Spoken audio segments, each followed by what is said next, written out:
To the weather, and gosh, we've had a crazy couple days, huh? Yeah, it started on Saturday. We had storms in northwest Oklahoma, and then finally Sunday it rolled through the metro, and it came in pretty loud too. And, it was loud. Yeah, we've had so much lightning, a lot of wind, and so much rain within these storms. Our storm trackers have been out the past few days. They've been very busy. You can see that, yeah, there were power poles down, so a lot of people without electricity. We had a semi that lost one of its trailer pieces in Mulhall. We had some people getting stuck in ditches just because of all the rain and kind of sliding off of the road. So, yeah, we had Val and Amy Castor out. We had Jeremy and Ramey Carter. We had Tom Pastrano and Marty Logan. They were all out and about the past couple of days chasing these storms as they just dropped buckets and buckets of rain, causing some flooding issues as well. Let's go to links too, and show you where these storm reports came in from. Again, a lot of them came in from central Oklahoma the past 24 hours and really over the past 48. But just yesterday, a lot of the flooding started taking place in parts of southern Oklahoma because the storms were not really technically severe anymore, but they still had quite a bit of rain, and they just kind of stalled out to the south eventually. But now looking back all the way again till Saturday, because the storm started in northwest Oklahoma, but here in the metro, that's where we've seen the most rain. In fact, Yukon coming in a little over 4 inches. Oklahoma City now 1.54. Jones almost 2 3/4.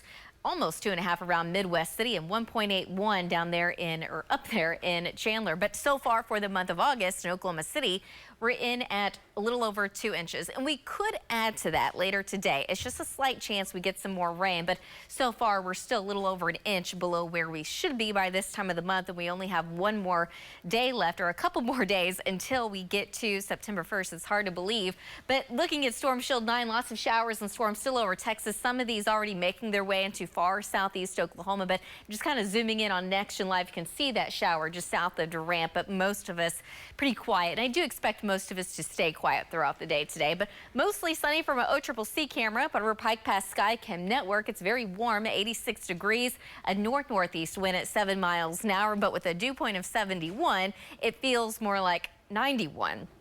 Temperatures range from the upper 80s and low 90s across the north. We still have some low to mid 80s across the south, a little bit more cloud cover down there, and some upper 70s around where we do have a couple of rain showers.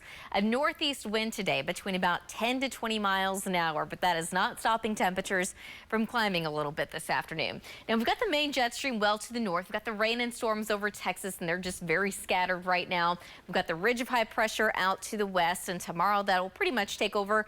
I don't expect a whole lot of cloud cover tomorrow. It's going to be sunny and it's going to be a little hot, but by Thursday we do expect another wave to move through. And for us, I think the higher chances in Oklahoma will stay in southern and southeast Oklahoma. Friday looks pretty quiet, but as we get into the weekend, a couple weak waves move in, just a slight chance for rain and storms here and there. Chances don't look great at this point, but then after that, as we get into next week, it's looking like that ridge of high pressure is going to take over again. And it's going to be dry for the most part, and it's also going to be hot with highs back in the low to potentially the mid 90s. So today, looking for a high of about 91 in Oklahoma City, 93 in Ponca City, 89 in Alva, the low 90s and upper 80s across the south. For this afternoon, I think along and south of I-40, any one location has a low chance of seeing an isolated shower storm. It would be very isolated, whatever we do get. Temperatures tonight drop down into the upper 60s. Overnight tonight, I think all the rain chances pretty much go away, and we're just going to be partly cloudy. But tomorrow, partly to mostly sunny and hot, 91 in Oklahoma City, 95 in Ponca City, 93 in Enid, but the upper 80s across the far south. Thursday afternoon, that's when we're expecting mostly cloudy skies and low rain chances, at least for Oklahoma City. The chances will be higher to the southeast, so 81 in McAllister, 80 in Idabel, but 93 in Ponca City and 93 degrees in Alva. So as far as rain chances, I think central, southwestern Oklahoma, slight chance, but a moderate chance in the southeast. And then after that, Friday and Saturday look pretty dry. There's only about a 10% chance of rain and storms on Saturday. By the way, OSU plays on Thursday. OU plays on Saturday. Doesn't quite feel like football weather. Labor Day weekend, not looking bad at all. It does look sunny. Looks a little hot. At least the pools are open for one more weekend for most of us.